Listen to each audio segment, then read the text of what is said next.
നമ്മൾ ഇന്ന് സംസാരിക്കുവാനായിട്ട് പോകുന്നത് വളരെ സുപ്രധാനമായ ഒരു കാര്യമാണ്. മിക്ക ആളുകൾക്കും വിവാഹം ഉറപ്പിച്ചതിന് ശേഷം വിവാഹത്തിന് തൊട്ട് മുൻപുള്ള കുറേ ദിവസങ്ങളിൽ അകാരണമായ ഭയം ഉണ്ടാകാറുണ്ട്. ഇല്ലെങ്കിൽ ഈ ബന്ധം അധികകാലം മുന്നോട്ട് പോവുകയില്ല, ഇത് വേണ്ട, ഞാൻ സെലക്ട് ചെയ്ത ആളിലും മെച്ചപ്പെട്ട ഒരാളെ എനിക്ക് ലഭിക്കും, ഇത് അവസാനിപ്പിക്കുന്നതായിരിക്കും നല്ലതെന്നൊക്കെ ഇവര് സ്വയം ചിന്തിച്ചു കൂട്ടുകയും വീട്ടിലിങ്ങനെ അസ്വസ്ഥത കാണിക്കുകയും പലതരത്തിലുള്ള അഭിപ്രായ പ്രകടനങ്ങളൊക്കെ നടത്തി ചുരുക്കം ചില ആളുകള് നിശ്ചയിച്ചു വെച്ച വിവാഹത്തിൽ നിന്ന് പലവിധ കാരണങ്ങളൊക്കെ പറഞ്ഞ് പുറകോട്ട് പോകും. മറ്റു ചില വ്യക്തികളാണെങ്കിൽ ഭയങ്കര ടെൻഷൻ എന്ന് പറഞ്ഞു കഴിഞ്ഞാൽ ഇവർക്ക് ഈ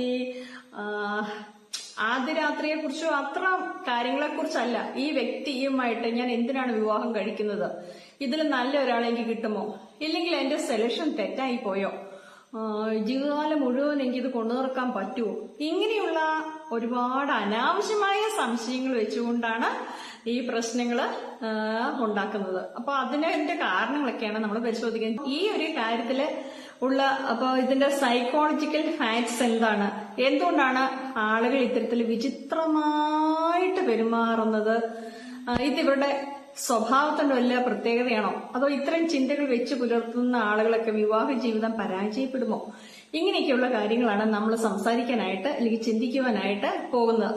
പല വ്യക്തികളെയൊക്കെ സംബന്ധിച്ചിടത്തോളം ഇത്തരത്തിലുള്ള അനാവശ്യമായ ഭീതി അല്ലെങ്കിൽ ഒരു വിവാഹത്തിലേക്ക് കടക്കുമ്പോൾ തുളസീദാസകലോ ഒരു വിവാഹത്തിലേക്ക് കടക്കുമ്പോൾ പല ആളുകളെ സംബന്ധിച്ചിടത്തോളം അനാവശ്യമായ ഒരു ഭീതിയും ചിന്തയും നമ്മുടെ മനസ്സിൽ വരുന്നതിന്റെ ഒന്നാമത്തെ കാരണം നമുക്ക് ചെറുപ്പകാലത്ത് വേണ്ടത്ര സ്നേഹമോ പരിഗണനയോ ലഭിക്കാതെ വളരുന്ന വ്യക്തികളിലാണ് ഈ ഒരു പ്രശ്നം കൂടുതലായിട്ട് കാണുന്നത്. അതേപോലെ തന്നെ ചെറുപ്പകാലങ്ങളിൽ പുരുഷന്മാരാലോ സ്ത്രീകളാലോ മറ്റു വ്യക്തികളാലോ ആരെങ്കിലും ഒക്കെ ആയിക്കൊള്ളട്ടെ ലൈംഗികമായിട്ട് ദുര്യോപിക്കപ്പെടുന്ന വ്യക്തികൾക്കും ഈ ഒരു സമയമാകുമ്പോൾ ഇത്തരത്തിലുള്ള ചിന്തകൾ അവരിലേക്ക് കൂടുതലായിട്ട് കടന്നു വരുന്നു എന്നുള്ളതാണ് പറയുന്നത്. അപ്പം അതേപോലെ ഒറ്റപ്പെടല്, അനാഥത്വം, ചെറുപ്പത്തിലൊക്കെ വേണ്ടത്ര ശ്രദ്ധ കിട്ടാതെ വളരുക, ഇത്തരത്തിലുള്ള പ്രശ്നങ്ങളൊക്കെ ഉള്ള വ്യക്തികളിലേക്ക് ഈ അബോധ മനസ്സിലേക്ക് ഇവരുടെ ചിന്തകൾ ഇത് പലപ്പോഴായിട്ട് ചെന്നിട്ടുണ്ട്. ഈ ഒരു ചിന്ത ഈ വിവാഹവും ഇതുമായിട്ട് ബന്ധപ്പെട്ട ഈ സമയങ്ങളിലേക്ക് പെട്ടെന്ന് കൂടുതലായിട്ട് പുറത്തേക്ക് വരുന്നതാണ് മറ്റൊരു പ്രശ്നമായിട്ട് വരുന്നത്. അതേപോലെ ഇതുവരെ എനിക്ക് കിട്ടിയിട്ടില്ലാത്ത സ്നേഹം, അല്ലെങ്കിൽ ലൈംഗികമായിട്ട് ദുര്യോപിക്കപ്പെട്ട ഒരു സ്ത്രീയോ പുരുഷനാണെങ്കിൽ ആ വ്യക്തി എനിക്ക് അതിന് അർഹതയുണ്ടോ എന്നൊക്കെ ഇങ്ങനെ ചിന്തിച്ചു കൂട്ടുക.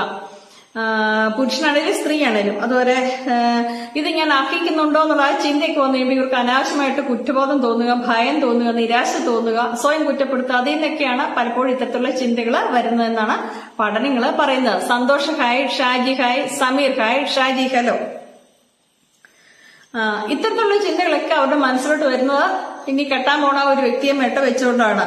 അപ്പം ആദ്യം നമ്മൾ മനസ്സിലാക്കേണ്ടത് ഇത്തരത്തിൽ അനാവശ്യമായ ടെൻഷനും സ്ട്രെസ്സും ഈ ഭയവും ഒക്കെ ആ ഒരു സമയത്തുണ്ടാകുന്നതല്ല, കാലാകാലങ്ങളായിട്ട് നമുക്ക് കിട്ടിയ ഒരുപാട് എക്സ്പീരിയൻസിൽ നിന്ന് നമ്മുടെ മനസ്സിൽ വന്നുപോയ ചില ചിന്തകളാണ്. അപ്പൊ ഈ ചിന്തകളെ എങ്ങനെ ഓവർകം ചെയ്യാം, ഈ പ്രശ്നത്തെ എങ്ങനെ ബുദ്ധിപൂർവ്വം ഹാൻഡിൽ ചെയ്യാം എന്നൊക്കെ നമ്മൾ കാലേക്കൂട്ടി ചിന്തിക്കുക. വെറുതെ അനാവശ്യമായിട്ട് ടെൻഷൻ അടിക്കുകയും നിങ്ങൾ കെട്ടാൻ പോണ പങ്കാളിയായിട്ട് ഇങ്ങനത്തെ കാര്യങ്ങൾ അത് ശരിയാവോ, ഇങ്ങനത്തെ അനാവശ്യമായിട്ട് സംസാരമൊക്കെ ഒഴിവാക്കുകയും ചെയ്യാം.